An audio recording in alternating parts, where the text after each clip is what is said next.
there, and welcome back to Trio Projects. Have you ever picked up a piece of tech from the garbage and thought, why would anybody ever throw this away? Only to immediately find out the hard way? Well, when I found this minty looking Powermac G3 tower, I couldn't imagine the mess that waited inside.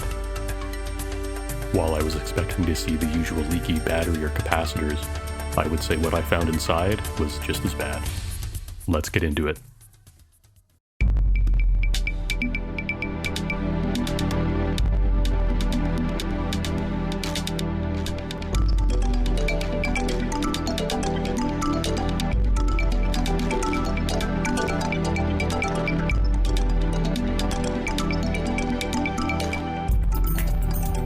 Let me rip off the band-aid right away. If you like to eat while watching YouTube videos, you're going to want to hold off on this one. Because this poor computer has been used as a penthouse for mice for who knows how long, and it absolutely reeks. Thankfully nobody was home, so I can get some PPE and get down to cleaning.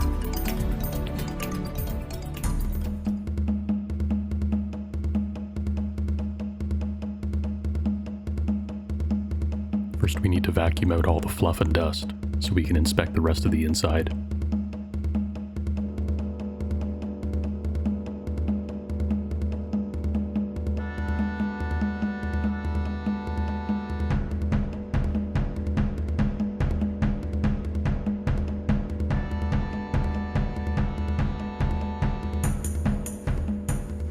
If you've never seen one of these computers before, you unlatch these two tabs and fold out the entire top half to access the motherboard.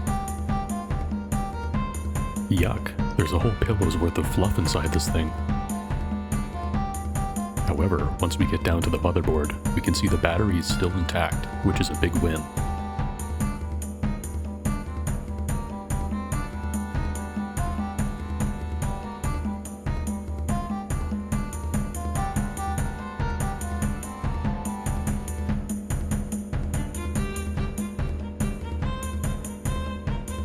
Here it is outside of the board. No signs of leaking despite being 20 years old. I've heard that some brands of batteries are more prone to leaking than others, and in my experience these LS ones are a little better than the Maxwell types. Either way, I'm happy to see these intact. And also say, bomb has been defused. Now that we can see the board clearly, I can't see any leaking capacitors, so I'm hopeful that this will just fire up without any extra work needed. Though I'm getting a little ahead of myself, because we still have plenty of cleaning to do before I can stand to work inside of this thing. So let's speed through it before we move on.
With most of the readily accessible parts cleaned up, I need to start taking out all the other components to inspect them and keep cleaning the case. Starting with all the cables that run through it for power and data.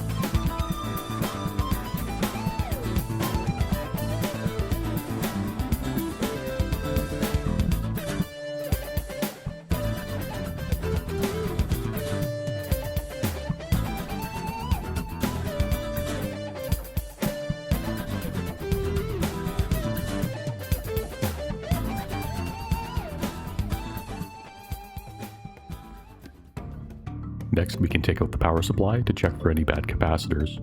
Judging by the state of the motherboard capacitors, I think the power supply should be alright.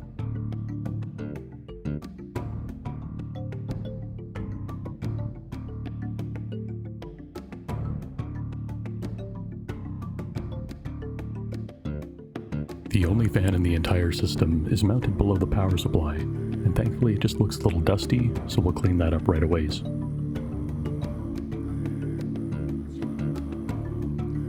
The power connector for the fan comes right off the power supply into this connector taped onto the side. Very odd.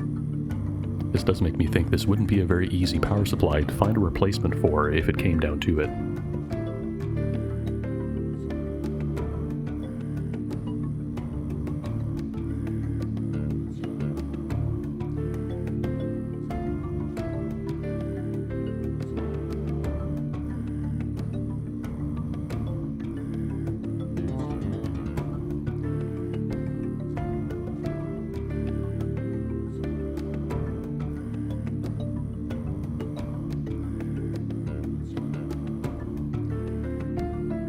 Here's a quick look at the fan that was in the system. It might be worth swapping this out at some point if it ends up being too loud. Otherwise, using a brush and a vacuum, we can make short work of the dust.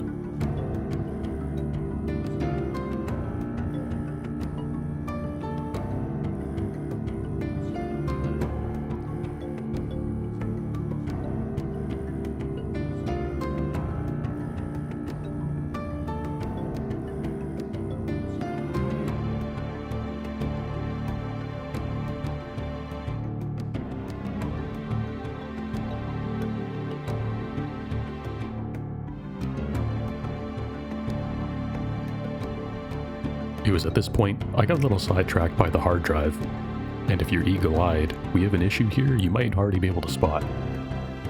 However, our hard drive here appears to be the original Quantum Fireball 6GB.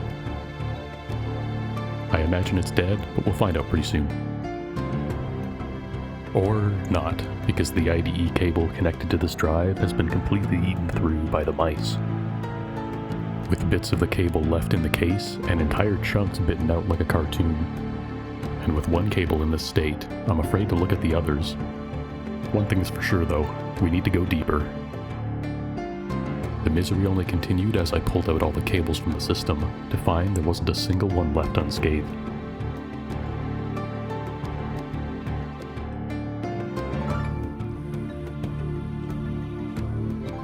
The floppy cable, the CD drive cable, and worst of all the zip disk SCSI cable were all bitten through. I think some of these cables can be saved by crimping on a new end, but some of these other ones are going to need to be replaced entirely. So while I wait for the new cables to come in, let's get back on track and finish cleaning.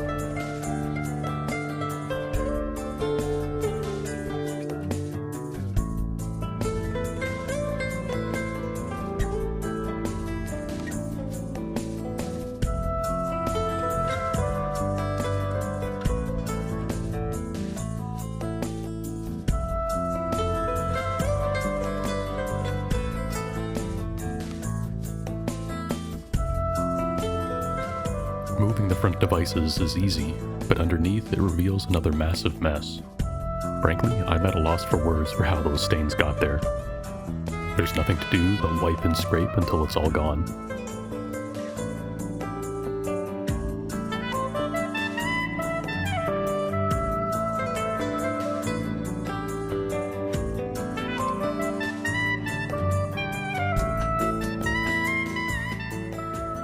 This mess turned out to be quite stubborn though, and I got impatient. So off camera, I ended up using a wire wheel with a drill to blast away all the stuck-on debris, because the cloth just was not cutting it. I understand this does scratch the metal, but because all of this is on the inside of the case, it's far more preferable than having all the gunk hanging around. Time to get back to the power supply. We'll pop off the top and just have a quick look.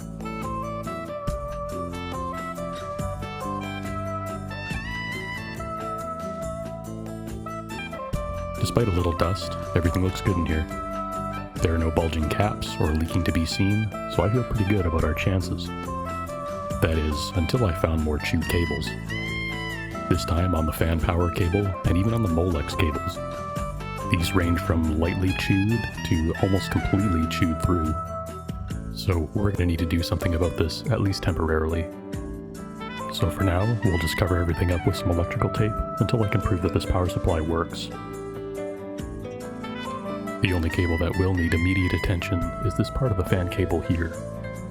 I'll definitely need to repair this because this is the power cable for the only fan in the entire system, and I wouldn't want to run it without it.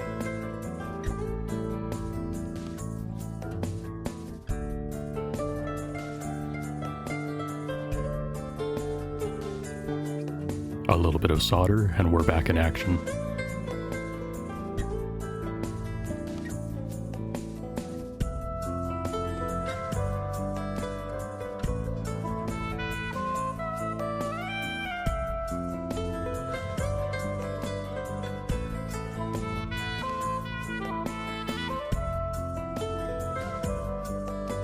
With that done, let's throw it all back in the case.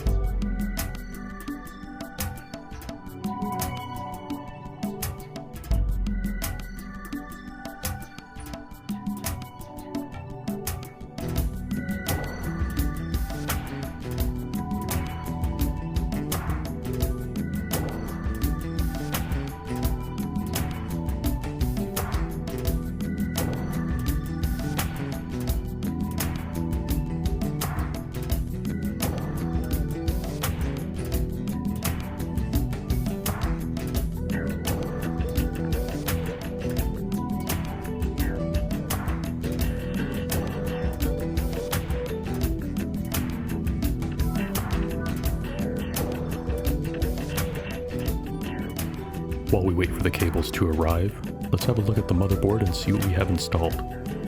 First up, we have the personality card. More on that later. Next, we have the small DC to DC riser card. The final card is a curious StarTech USB card. This will definitely come in handy later. Taking out the motherboard itself is easy, but there's just 2 screws and a couple of plastic clips that hold it in.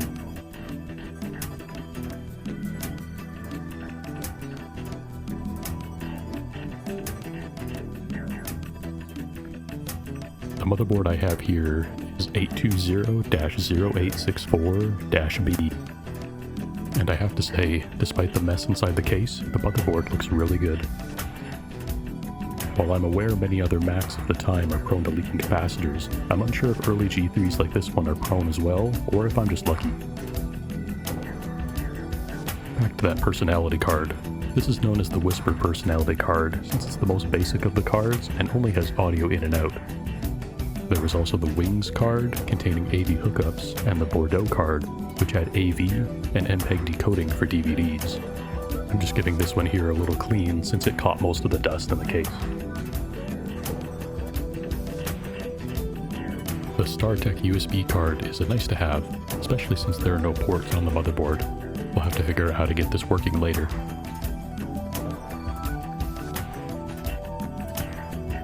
For the onboard memory, I believe this here is the VRAM expansion.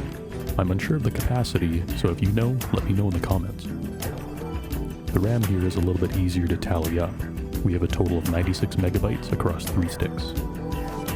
This should be a fine amount for the moment, but I'll look into upgrading this later.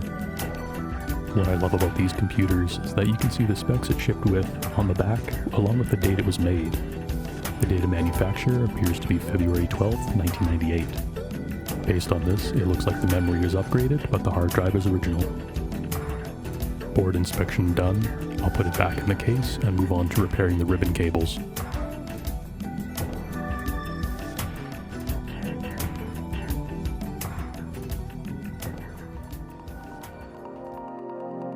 For fixing the cables, I have a bit of a different approach for each one. For the floppy cable, the damaged sections are close enough to the ends that I should be able to crimp on a new end and get away with the cable being slightly shorter. For the hard drive and CD drives, I should have suitable IDE cables lying around that I can reuse. The only one I'll have to buy will be the 50-pin SCSI cable for the zip drive. Now that the cable is crimped and tested, we can throw all the cables back in the case and go for a startup.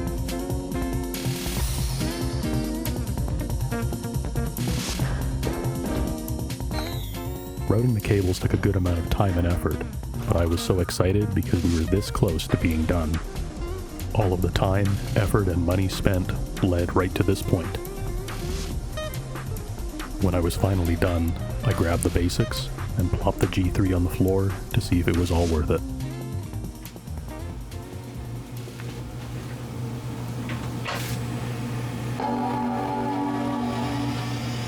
The good news is that we did indeed get a good chime.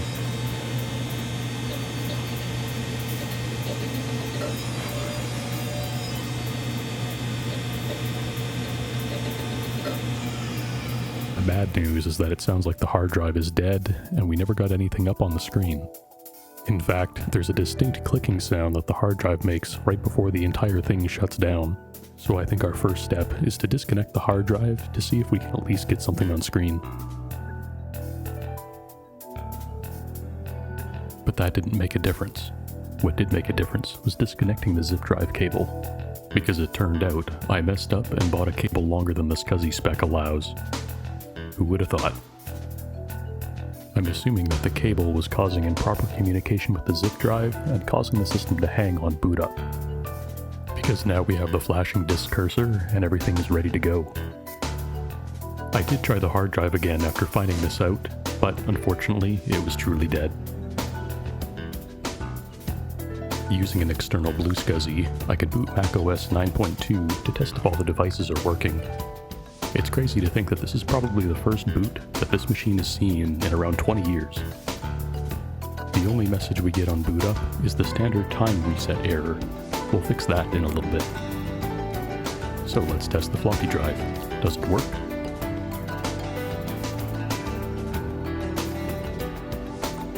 Yep.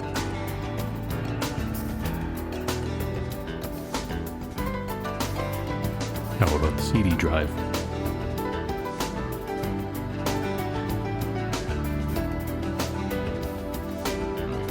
You bet.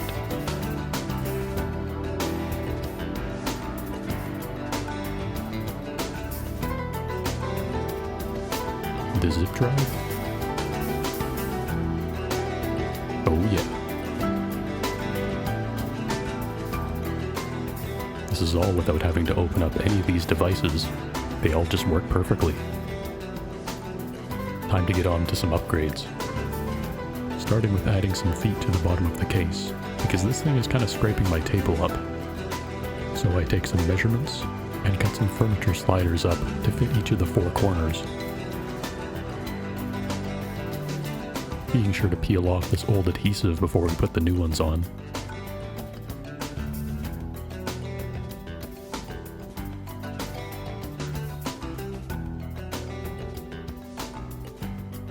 Rinse and repeat for the other corners.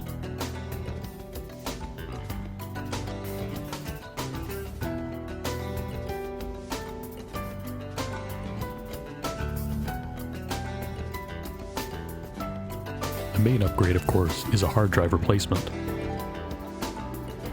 And it's at this point I start to learn some of the quirks of the early Powermac G3s.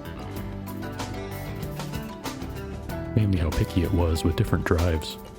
My first attempt was to boot off of a modern CF card that I got off Amazon, but while the system detected it, it could never boot off of it successfully. I'm unsure if this is because it wasn't fast enough or if there was some other kind of incompatibility. I used a basic CF adapter, also purchased from Amazon, but the results were the same, using the same CF card with two different StarTech adapters that I had lying around. So I dug through my parts bin and only found one blank CF card that was 256 megabytes in size. It would have to be enough for now, just to get an OS loaded while I waited for a bigger one to arrive. Wouldn't you know, the smaller drive worked in the cheap adapter without an issue.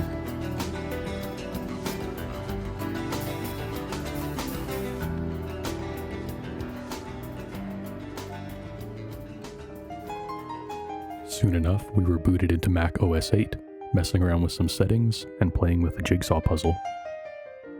I had initially decided to go with Mac OS 8.5 since I already had other OS 9 capable machines, so a machine to mess around with OS 8 made sense based on the RAM it currently had in the system. Although I quickly ended up moving to 8.6 to bring it up to the latest level of OS 8.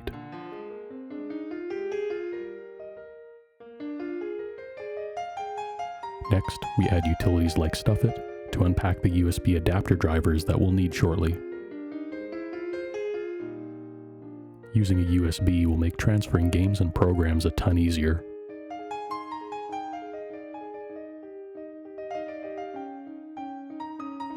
Which I immediately used to do what every person does when reviving a late 90s computer. And that is to play some Ultimate Doom.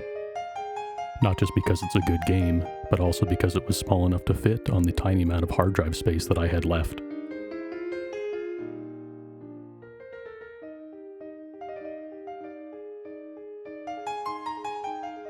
Since we've now proved thoroughly that this machine is back in action, it's time to step up the setup. So I went hunting on Facebook Marketplace and found some fantastic period-correct peripherals.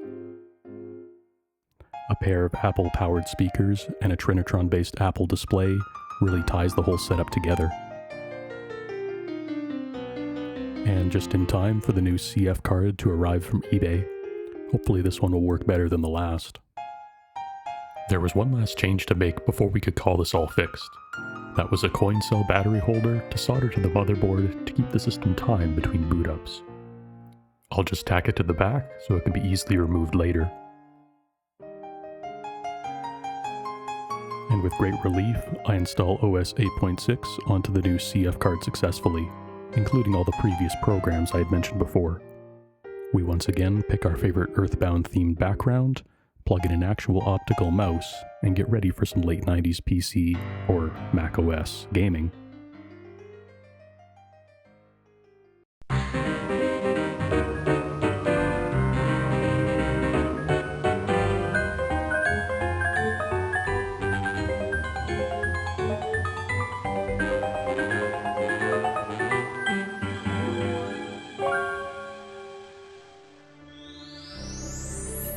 Going through the list of the most popular Mac games from the late 90s was a very interesting experience for me. Because I was born in 1997, so there are a good number of games from the era that I did play in my childhood. Of course, this included kids games like Pajama Sam and Putt Putt, and in fact, I got a little bit carried away playing Pajama Sam 1 that I inadvertently speedran the entire game. Other games like Age of Empires, Fallout, Marathon, and World of Warcraft are titles I came to know later in life, but they still play great on the G3 machine, and are coming on 30 years since release if you wanted to feel old today. But there are still plenty of games released in this era that haven't had the same longevity. Games like Harry the Handsome Executive, Nanosar, or Racing Days R, just to give a few examples. In fact, there's a whole gold mine of games from this time that deserve their own video at some point. I will say that during my time playing around with the system, it never felt slow. Loading software, moving files around, booting the system were never things that had me waiting.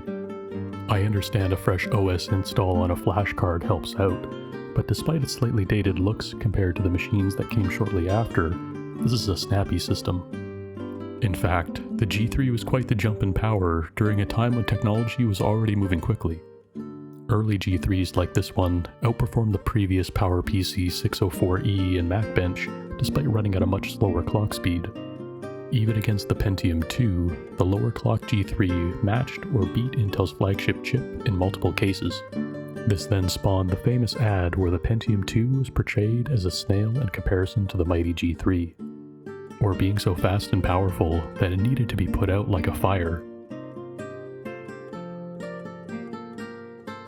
Of course, the G3 went on to be in models like the blue and white G3 and the iconic iMac G3 line of computers. It was even offered in the form of upgrade cards for older PowerPC systems to extend their lifespans. And while the G3 first appeared in the Powerbook G3, the desktop and mini tower models like we have here is where it really came into its own. In conclusion, I'm very pleased with the final outcome. Putting aside cleaning the mouse nest, there were only a few damaged cables to fix to get this machine working and saved from the landfill. It even provided a great trip down memory lane for me, and hopefully for you as well. This video was mainly focused on the repair and introduction to the machine, so I'm hoping to revisit it someday in greater detail in both hardware and software. So if you have any ideas for software titles to check out, or hardware upgrades to make, let me know. For now, I'd like to thank you for watching. I'd appreciate a like and subscribe, and I'll see you in the next video.